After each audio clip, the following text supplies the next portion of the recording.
Hiral groaned as sensations overcame the darkness, and his eyes flickered open. Pain, or was it the memory of pain, shot through his body, and then faded away almost as quickly.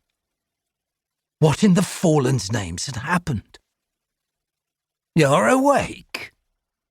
Lone's voice drifted over to Hiral's ears, and the large man shortly followed, leaning over to look at Hiral's face.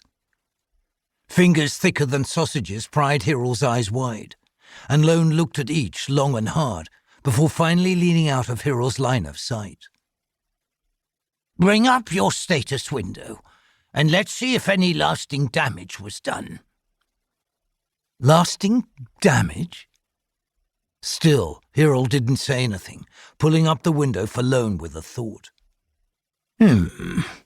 Your attributes look fine, though I really wonder about these intelligence and wisdom scores after that stunt.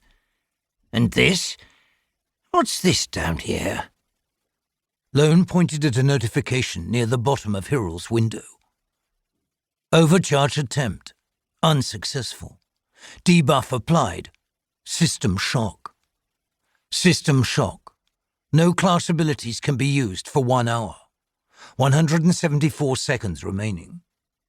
"No class abilities can be—" Hiral started, then barked out a short laugh. He didn't even have a class for abilities. "This isn't something to laugh about, Hiral," Lone said, more seriously than Hiral would have expected. "I've heard of others triggering this overcharge. It maximizes solar output for a brief moment, but comes with risks.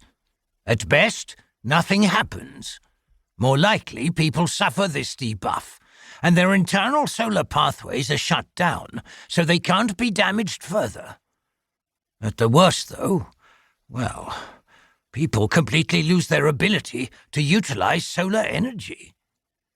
And before you wonder if that's maybe what happened to you, they can't even use their status window anymore. Try to avoid doing that again."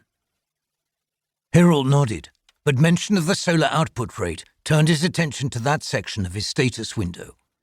He'd felt something when he overcharged, but apparently it wasn't enough. Output rate. Unavailable. "Go ahead and close the window," Lone instructed, and Hiral followed suit, more than happy to ignore those cursed words while his eyes refocused on his surroundings. The ceiling of the room told him he wasn't in the testing arena anymore, and the cot beneath him was uncomfortably familiar. Back in Lone's training compound? Hiral turned to the question that had been rattling around his head since he opened his eyes, the one he couldn't work up the nerve to voice. "Did I pass?"